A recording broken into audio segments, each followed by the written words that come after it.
अस्सलामुअलैकुम। आज muscle up classic हो रहा है। पहला इवेंट है श्रीनगर में जो मतलब किसी फेडरेशन ने ऑर्गेनाइज़ नहीं कराया था। मसल अप स्टोर के जो ओनर थे मुहित भाई, उन्होंने ऑर्गेनाइज़ कराया था। तो ऐसा शो मतलब पहली बार हो रहा है। एथलीट्स को भी प्लेटफॉर्म मिल रहा है जिन्होंने up to 1 lakh rupees cash prize रखा था। तो लेकिन इस इवेंट की जो मेरे को एक गलत बात लगी थी वो थी मैनेजमेंट। मतलब इन्होंने 11 to 12 इन्होंने ये रखा था टाइमिंग शो स्टार्ट होने का, लेकिन शो स्टार्ट हुआ लाइक 3:30 PM। ये बात मुझे इनकी पसंद नहीं आई। बाकी वेन्यू टाइगर हॉल में था। तो अब आगे देखिए आपकी कैसे कैटेगरी स्टार्ट हुई। मसल अप क्लासिक ये पहला एडिशन है मसल अप क्लासिक का, और मैं अभी इनवाइट करना चाहता हूँ स्टेज पे अपने जो चीफ गेस्ट हैं, वो प्लीज स्टेज पे आए। तो यहाँ पर जो हमारे चीफ गेस्ट थे वो थे Singa, also known as fit minds, Singa lifts और संग्राम चोगले। तो ये थी हमारी फर्स्ट कैटेगरी 55 kg कैटेगरी। तो ये थे हमारे 55 kg के रिज़ल्ट जिसमें इन्होंने फर्स्ट प्लेस लाई थी। तो मतलब ऐसा होता है कि एथलीट की पीक कैलकुलेटेड होती है। जैसे यहाँ पर हमारे अपने एथलीट थे, इनकी ट्रेनिंग मैं खुद कर रहा था। ये मतलब एज अ मतलब टाइम इतना मैसअप हो चुका था कि हमको 3 कैटेगरी पहले इनकी ट्रेनिंग स्टार्ट करनी पड़ी थी। तो कुछ ऐसी इनकी फिजिक लग रही थी। अभी हम ट्रेनिंग हमारी हो चुकी थी और हम पंप कर रहे थे। और हाँ, मतलब बहुतों का कन्फ्यूजन रहता है कि एथलीट्स चॉकलेट या कुछ शुगर ही क्यों खाते हैं।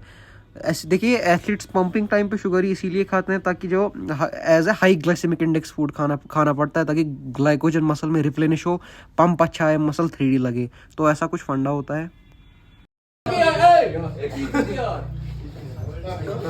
तो ये हमारी 75 kg कैटेगरी स्टार्ट हो चुकी थी। इससे पहले भी बहुत कैटेगरीज फिनिश हो चुकी थी। तो इसमें थे हमारे जुनैद भाई, हमारे डॉक्टर साहब और एक और एथलीट थे जिनका मुझे नाम नहीं पता। तो इनमें जो फर्स्ट प्लेस आई थी वो हमारे डॉक्टर साहब की आई थी, सेकंड प्लेस जुनैद भाई की आई थी और थर्ड प्लेस आई थी ये ट्रंक नंबर 31 की। इसके बाद हम आपको दिखाएंगे। अब इसके बाद और 2 हेवी वेट कैटेगरीज थी, 90 एंड 95 अबो। इसके बाद हम आपको अब मेंस फिजिक की फाइट दिखाते हैं।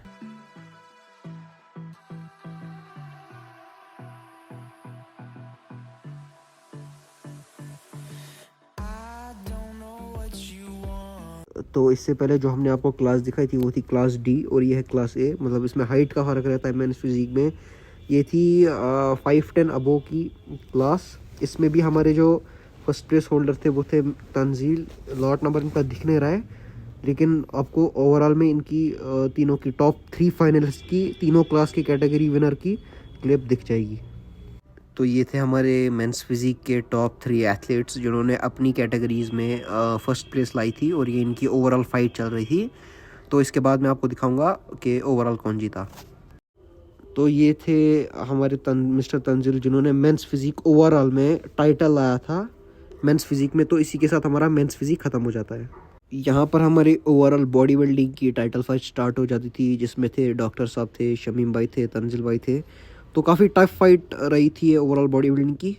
इसके बाद हम आपको अब इनके फाइनल रिजल्ट्स बताते हैं कि किसका टाइटल आया था, कौन रनर अप आया था। तो यहाँ पर थे हमारे थर्ड रनर अप शमीम भाई, थर्ड प्लेस आई थी इनकी ओवरऑल में। और यहाँ पर फिर से ओवरऑल में तंजिल की सेकंड प्लेस आई थी ओवरऑल टाइटल में। फर्स्ट रनर अप थे हमारे टाइटल होल्डर के। इसके बाद जो फर्स्ट प्लेस आती है वो आती है हमारे डॉक्टर साहब की। जी हाँ, muscle up classic 2023 overall title के विनर थे डॉक्टर साहब। तो ओवरऑल बहुत ही अच्छा कंपटीशन था। इनफैक्ट कैटेगरीज में जो प्लेस होल्डर्स थे फर्स्ट सेकंड थर्ड उनको भी कैश प्राइज मिला। तो कुछ ड्रॉबैक्स थे जैसे कि टाइम मैनेजमेंट। तो इसी के साथ वीडियो एंड करते हैं और अनाउंसमेंट ये है कि मसल अप 2024 हो रहा है अगस्त में। Thank you.